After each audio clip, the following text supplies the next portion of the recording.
Hi everyone. তো আমার একটা নতুন ভিডিওতে তোমাদের স্বাগত। এই ভিডিওতে আমি আলোচনা করব কারা বলে যে নতুন ধনুষের যে সিনেমাটা এসছে নেটফ্লিক্সে, কদিন আগে এসছে। তো আমি কালকে রাত্রেবেলাই আমি দেখছিলাম অফিস থেকে ফিরে। তো আমি এই ভিডিওতে সেই সিনেমার আমি রিভিউটা করব। তো ধনুষের তো আমি বিরাট বড় ফ্যান। তো ধনুষের কোন সিনেমা থেকে কোন সিনেমার আমি বিশ্লেষণ করবো আমি জানি না, বা কারণ ওর মানে ইডলি কড়াই থেকে শুরু করে ওর যদি আমি রাঞ্জনা দিয়ে বলি বা তামিলের যদি আমি মুভিগুলির কথা দিয়ে বলি তো আউটস্ট্যান্ডিং, মানে এক্সে বার্কার এক। তো তাও আমি বলবো কারাটা কেমন জানেন আমার মানে পেছনের লিস্টের দিকে আমাকে রাখতে হবে। কারণ কারাটার দিক দিয়ে আমি এর ট্রেলারও দেখিনি, আমি এর টিজারও দেখিনি, বা এর আমি ঝলকও দেখিনি। জাস্ট নেটফ্লিক্সে এসে দেখলাম ধনুষের মুভি, তো দেখা যেহেতু ধনুষের বিগ ফ্যান।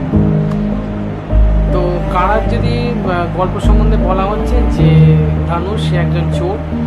তো হঠাৎ করে তাকে থানায় নিয়ে আসছে। তো থানায় নিয়ে আসার পর সেখান থেকে সে পালিয়ে যাচ্ছে। পালিয়ে এসে যাওয়ার পর সে একটা মেয়েকে বিয়ে করে, লাভ ম্যারেজ। সেখান থেকে সে এবার আসছে নিজের বাড়িতে, অর্থাৎ গ্রামে ফিরে আসছে। সেখান থেকে সে দেখছে যে তার বাবার অনেক জমি আছে। সেখান থেকে সে বিক্রি করে যে টাকাটা সেটা পাবে, সেটা চুরি করে সে আরও বড় একটা জায়গায় সেই টাকাটা ইনভেস্ট করতো। তো সত্যি কি সে সেটা করতে পারবে কি পারবে না, এবং যখন সে গ্রামে যাবে সেখানকার কী প্রবলেম দেখবে, কী ফেস করবে, এবং আরও এর মধ্যে কী ঘটনা কী আছে সেটার জন্য তোমাদের দেখতে হবে কারা। তো ফার্স্ট অফ অল আমার যদি কারা মুভিতে স্ক্রিপ্ট সম্বন্ধে বলতে হয়, স্ক্রিপ্ট ভালো, বুকিং আছে, বাট একটা জিনিসই যেন বারবার যেন রিপিট, এইটা যেন একটা মাইনাস পয়েন্ট হিসেবে দেখা যাচ্ছে। প্লাস পয়েন্ট, ধনুষ অবভিয়াসলি সে আউটস্ট্যান্ডিং একটা অ্যাক্টর। আর ধনুষের যে বাবার যে অ্যাক্টিং করেছে, সে খুব ভালো অ্যাক্টিং করেছে। আর আরেকটা যেটা বলবো যে চুরির যে ফর্মুলাটা এবং যে ভিলেন যে হয়েছে, মানে তাকেও যে খুব একটা যে মানে খুব শক্ত সবল দেখিয়েছে, তারও যে খুব একটা ইলেভ দেখিয়েছে তাও নয়, নর্মাল দুজনের মধ্যে মানে টাক্কার হচ্ছে। এই একজন চ্যালেঞ্জ হচ্ছে তো ও একজন চ্যালেঞ্জ হচ্ছে, এই একজন চ্যালেঞ্জ হচ্ছে ও একজন চ্যালেঞ্জ হচ্ছে। সে দুজনের মধ্যে টক্করটা যেটা আছে সেটা যেন কোথাও গিয়ে একটা জায়গায় হারিয়েছে। মানে সেকেন্ড হাফে গিয়ে ফার্স্ট হাফটা খুব স্লো, মানে খুব আস্তে আস্তে আস্তে ক্যারেক্টার ডেভেলপমেন্ট হচ্ছে। অনুষ্কান এখানে হচ্ছে, ওর বাবার সাথে সম্পর্ক দেখাচ্ছে, আস্তে আস্তে গ্রামের সম্বন্ধে জানতে পারছে।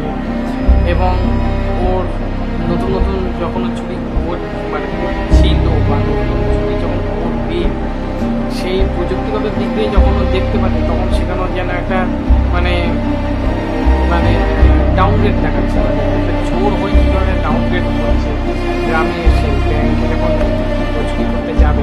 তো এই হচ্ছে ব্যাপার, কিন্তু মানে আরও যেন ভালো হতে পারত ধনুষ নিয়ে। এবং আমারও মনে হচ্ছে ধনুষ ধীরে ধীরে মানে আরও বেটার স্ক্রিপ্ট করতে পারবে, কারণ আমার এই বলা। আরও যেটা বলার সেটা হচ্ছে কারার মধ্যে যেটা মাইনাস মানে আরেকটা এটা বড় মুভি, মানে প্রায় 2.5 ঘন্টার মুভি, সেটাকে ইজিলি সেটাকে চেঞ্জ করে 2 ঘন্টার মধ্যে আনতে হচ্ছে। কারণ যেসব জিনিসগুলো বা যেখানে যেখানে হবে বা যা যেটা চুরি করবে, যেটা বললাম যে আমি যেটা বললাম রিপিটেড না হলে আরও মুভিটাকে বেশি হতো, আরও মুভিটা ভালো হতো। আর আরও যদি স্ক্রিপ্টের টানটা ভাবতাম তাহলে আরও আমি মাস গেট